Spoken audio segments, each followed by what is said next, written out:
India, सच सबसे पहले सबसे तेज।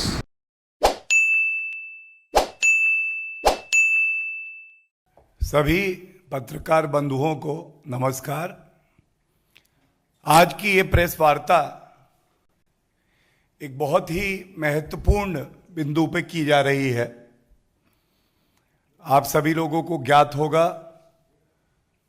कि कलकत्ता हाईकोर्ट ने जो पश्चिम बंगाल में चुनाव के परिणाम आने के बाद हिंसा हुई थी, उस पे एक अहम फैसला दिया है।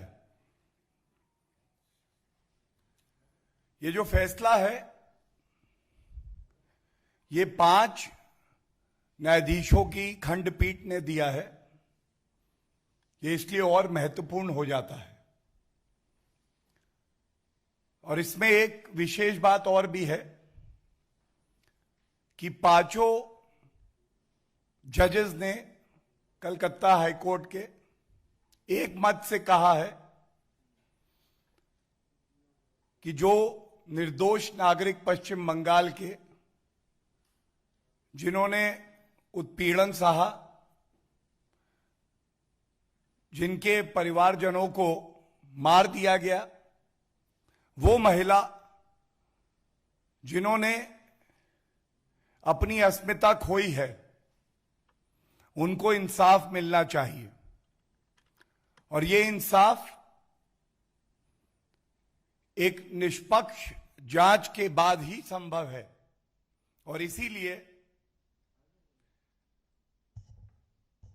5 न्यायाधीशों ने यह फैसला किया है, जितने भी प्रकरण हुए हैं हत्या को लेके, महिलाओं के खिलाफ जो हिंसा हुई है, दुराचार के मामले हैं, उसमें सीबीआई जांच आवश्यक हो जाती है। जो अहम बिंदु हैं वो मैं आपके समक्ष अभी रखूंगा, लेकिन ये फैसला इतना अहम है कि कुछ अहम बातें मैं आपके समक्ष दोहरा रहा हूं। ये 5 न्यायाधीशों की खंडपीठ थी। 5 ने एक मत से कहा है कि सीबीआई जांच की आवश्यकता है। और तीसरा अहम बिंदु यह है कि ये जो जांच है, हत्या के मामले जो हुए हैं पश्चिम बंगाल में, जो दुराचार के मामले हैं और जो आपराधिक कृत्य हैं महिलाओं के खिलाफ, ये सीबीआई जांच कोर्ट मॉनिटर्ड भी होगी, court monitored probe.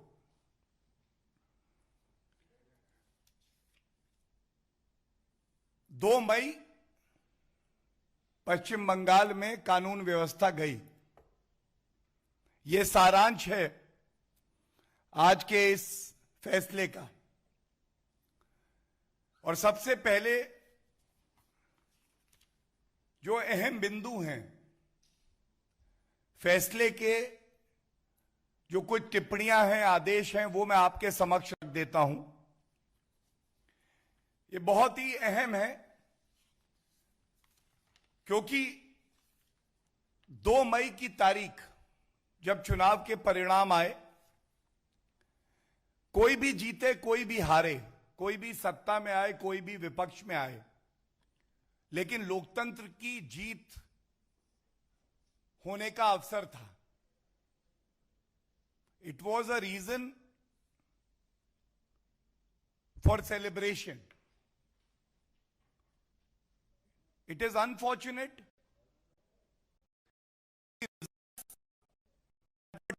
On the second में हत्या करेंगे, दुराचार करेंगे, और वो हमारा भाई बहन, उनका परिजन, कानून में आस्था रखने वाला नागरिक जब पुलिस स्टेशन जाता है और वो चाहता है उसकी कंप्लेंट लिखी जाए, और जो सर्वोच्च न्यायालय कहता है कि अगर संज्ञेय अपराध है तो पुलिस के पास सिर्फ एक ही रास्ता है, एफआईआर दर्ज करने का।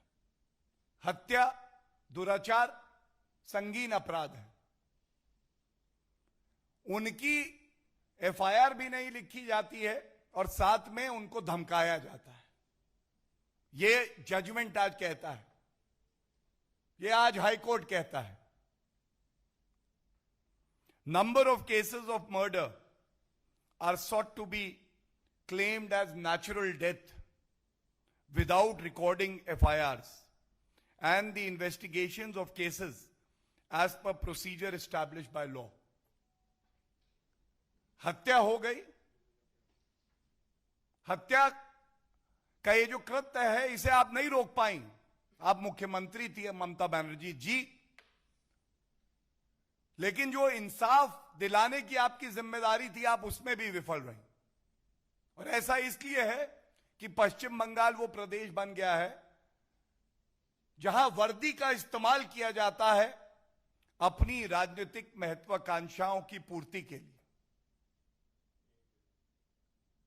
वर्दी जनता की सबसे बड़ी रक्षक होती है। टैक्स पेयर के रुपए से वेतन मिलता है। संविधान को पालन करते हुए अपनी जिम्मेदारी का निर्वहन करने का उनका दायित्व है। लेकिन ममता बनर्जी के और ही मंसूबे थे।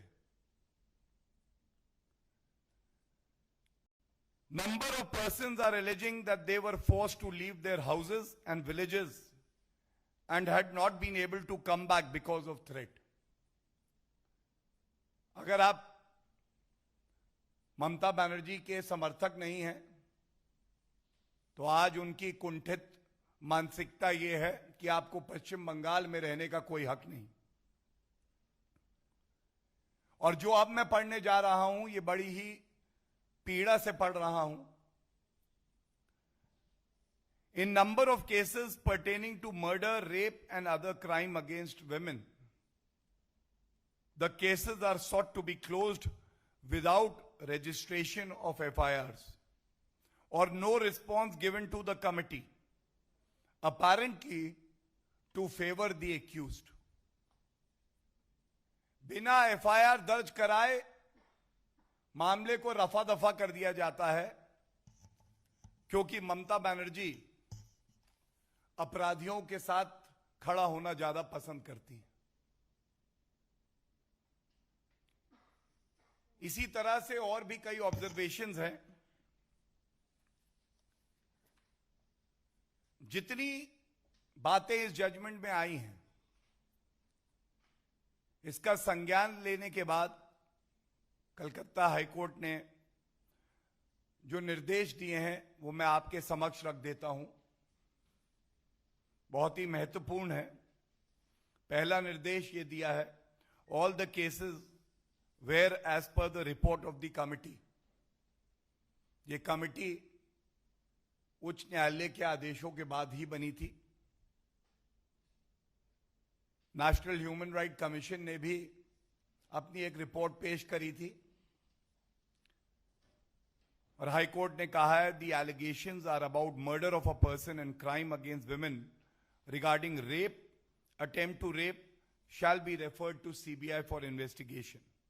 The committee, NHRC, any other commission or authority and the state shall immediately hand over the entire record of the cases entrusted to the CBI for investigation.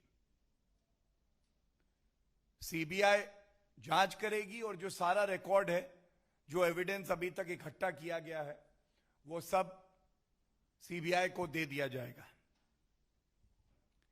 एक स्पेशल इन्वेस्टिगेशन टीम और बना दी गई है जो और हिंसा के मामले हैं, हत्या और महिलाओं के खिलाफ जो अपराध हुए उसके अलावा, तो वो भी प्रोब किए जाएंगे और सुप्रीम कोर्ट के रिटायर्ड जज के तत्वाधान में यह किया जाएगा।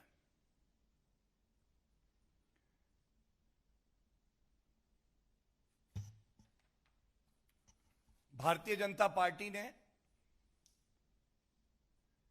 यह मुद्दा पुरजोर तरीके से उठाया। हमारी पार्टी के राष्ट्रीय अध्यक्ष श्री जेपी नड्डा जी जब यह हिंसा की खबरें आई तो खुद पश्चिम बंगाल गए और भारतीय जनता पार्टी का मकसद केवल एक था कि ये जो पीड़ित परिवार हैं, ये जो महिलाएं हैं जिनकी अस्मिता के साथ खिलवाड़ हुआ है, भारतीय जनता पार्टी प्रतिबद्ध थी कि उनको इंसाफ मिले और हमारी ये भी मांग रही थी, कुछ ऐसे पीड़ित परिवार भी हैं जिनकी आर्थिक हालत बहुत मजबूत नहीं थी, तो उनको सहायता भी दी जाए। और मुझे ये कहना है कि आज पश्चिम बंगाल की कलकत्ता हाईकोर्ट ने इस बात को भी अपने आदेश में लिखा है कि ये जितने पीड़ित परिवार हैं उनको कॉम्पनसेशन दिया जाए। ये टाइम बाउंड विवेचना होगी, ये भी सुनिश्चित किया है कोर्ट ने और कहा है कि 6 सप्ताह के भीतर भीतर सीबीआई और एसआईटी उच्च न्यायालय के समक्ष अपनी स्टेटस रिपोर्ट पेश करेगी। और बहुत ही महत्वपूर्ण एक और निर्देश ये दिया है कि सभी अथॉरिटीज, सभी एजेंसीज सीबीआई और एसआईटी के साथ कोऑपरेट करेंगी, कोई दखल बर्दाश्त नहीं की जाएगी। यह सारांश था जो उच्च न्यायालय ने आज कहा है। और इस लोकतंत्र में हमारे संविधान निर्माताओं ने हमें ऐसा संविधान दिया जिसमें कई स्तंभ होते हैं। भारी मन से यह कहूंगा, पहला दायित्व चुनी हुई सरकार का होता है कि वो अपने नागरिकों की रक्षा करे, उन्हें इंसाफ दिलाए। और यहां ममता बनर्जी विफल रही, फेल रही। उनको एक फेल्ड मुख्यमंत्री कहना गलत नहीं होगा। और पुनः न्यायपालिका ने दिखाया कि अगर कोई मुख्यमंत्री अपने संविधान की शपथ को भूल जाएगा, अराजक तत्वों के साथ खड़ा हो जाएगा, तो न्यायपालिका जरूर नागरिकों का सुरक्षा कवच बन के आगे आएगी। एक महत्वपूर्ण बिंदु यह भी है, जैसा मैंने पहले भी कहा, जैसे ही हिंसा की खबरें आई थी, हमारी पार्टी के अध्यक्ष श्री जेपी नड्डा जी तुरंत पश्चिम बंगाल गए थे। वहां पे उन्होंने बहनों के आंसू पोंछे,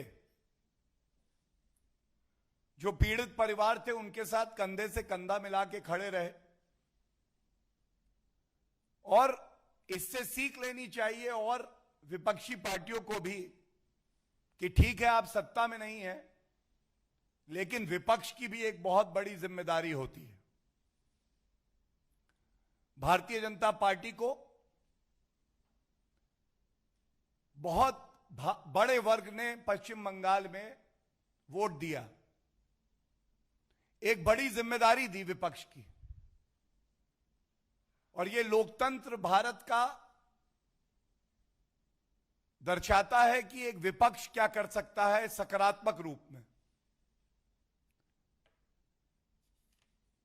कोर्ट से लेके सड़कों तक भारतीय जनता पार्टी ने आम जनता की लड़ाई लड़ी, इस मुद्दे को पुरजोर तरीके से उठाया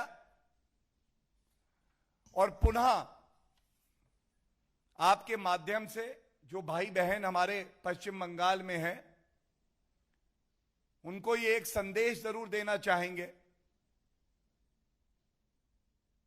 उनको इंसाफ मिले, ये हमारी प्राथमिकता है।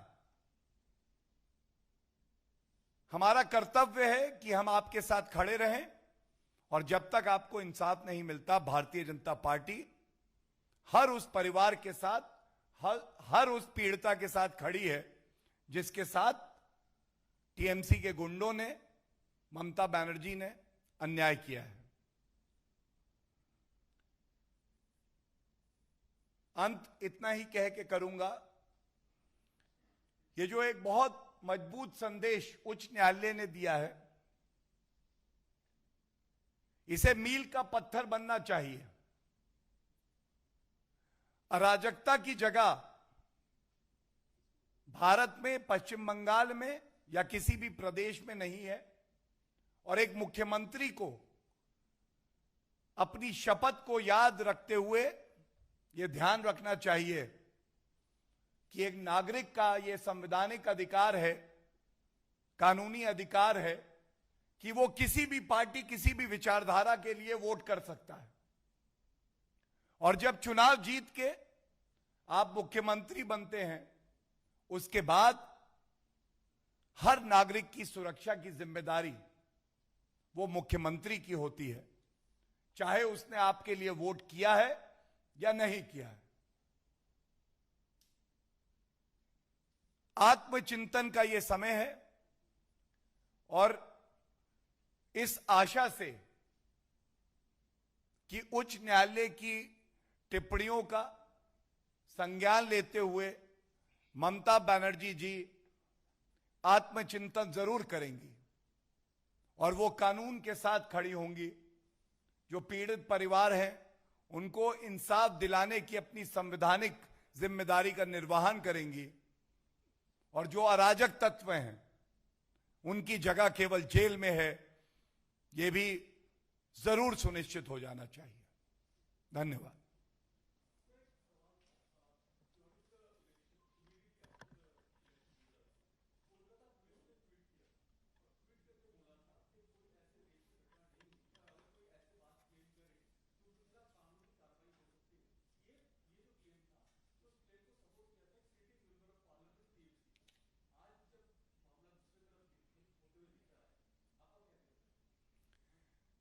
देखिए, मैं इतना ही कहूंगा, आज ये मायने नहीं रखता कि टीएमसी के सांसद क्या कहते हैं, ममता बनर्जी जी क्या कहती हैं। जब कोई चुनी हुई सरकार अपने दायित्व का निर्वहन नहीं करती है, तो हमारे संविधान में ये व्यवस्था है कि नागरिक के मूल अधिकारों का अगर हनन हो तो वो पुलिस के पास जाएगा, कंप्लेंट देगा, उसके बाद एफआईआर रजिस्टर होगी और एक निष्पक्ष जांच होगी।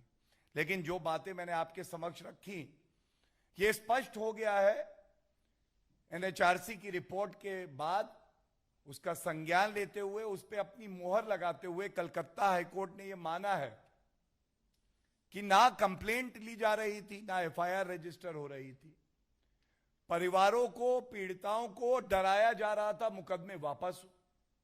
यह भी बात स्पष्ट हो गई कि अपराधियों को संरक्षण कोई दे रहा था तो वो खुद सरकार थी।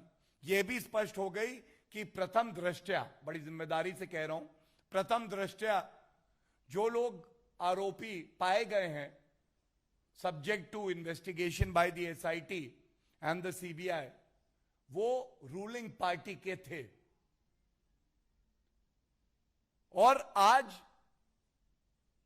जब एक संवैधानिक संस्था उच्च न्यायालय ने बहुत गहराई से अध्ययन करने के बाद कुछ निर्देश दिए हैं, उसका सम्मान होना चाहिए। आज लॉ ऑफ द लैंड यही है। और मैं इतना ही कहूंगा, बहुत सी चीजें कानूनी प्रक्रिया से ठीक की जा सकती हैं, लेकिन उस महिला की अस्मिता वापस नहीं आएगी। जिस परिवार ने अपना परिजन खो दिया है, उसके प्राण वापस नहीं आएंगे। ये किसकी विफलता है? किसके मुंह पे ये कालक है? ये मुख्यमंत्री ममता बनर्जी के लिए आत्मचिंतन का समय है। धन्यवाद।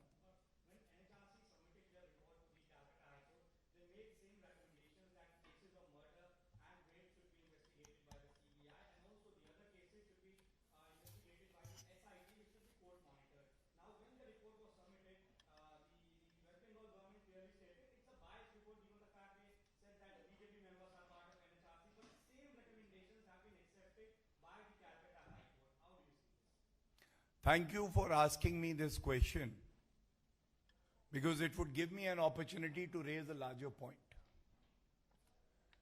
The citizens exercise their right to vote. They are biased. The Election Commission of India, if you lose, is biased. If you win, it's fine. The Honorable Supreme Court, which is still seized with the matters pertaining to post-poll violence in West Bengal, according to the TMC, is biased. 5 judges bench of the Calcutta High Court, which has taken cognizance of the in-depth report of the committee and gives a finding against the TMC government, is biased. The Prime Minister of the country, who is serving the people of the country in West Bengal, is biased. The Bharatiya Janata Party, which is raising the issues which concern the common people of West Bengal, is again biased. The question is, who do you trust? If you do not trust the constitutional authorities of the country, the judicial system of the country, the citizens of West Bengal, then you have no right to govern the state. Anyone else?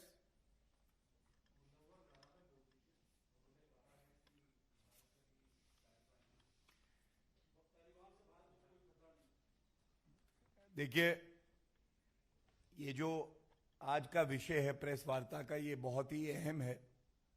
तो मैं इतना ही कहूंगा कि मैं इसी विषय पे बात करना चाहूंगा।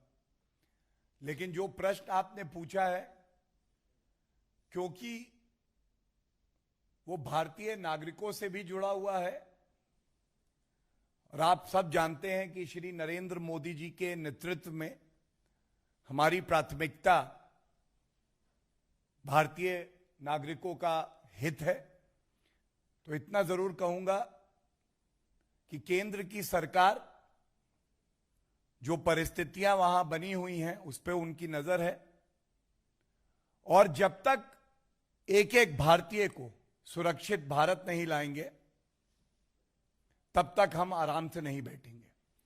धन्यवाद।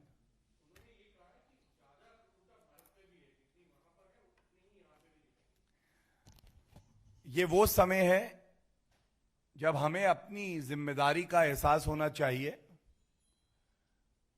और सरकार के साथ जब हर नागरिक खड़ा हो सकता है, तो ऐसे लोग भी हो सकते हैं जो नहीं चाहते कि हमारे नागरिक सुरक्षित भारत वापस आए। धन्यवाद।